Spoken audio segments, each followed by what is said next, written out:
5-6 жылдан бeri Бишкек-Ош жолунун 504-километринде Нокен районунун Момбеков айыл өкмөтүнүн территориясында бир нече адамдар трасса боюнда фуралардан бензин солярка уурдап алышып, ордуна Кыргыз нефтинин буровойлорунан уурдалган газолинди куюшуп, ГСМди АЗСтерден арзан сатышат, налог төлөшпөйт. Жакка белдеги 50-60 километр аралыктардагы АЗСтерде иш азайып калган. Баары Жамилянын заводунан куябыз деп айтышат. Жергиликтүү бийлик өкүлдөрү сатылышкан, алар дагы Жамилядан куйшат.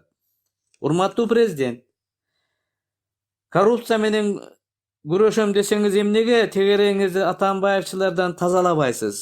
Сизге ишенсек болобу? Илгерки атактуу ууру эмес чиновниктериңиз калганбы?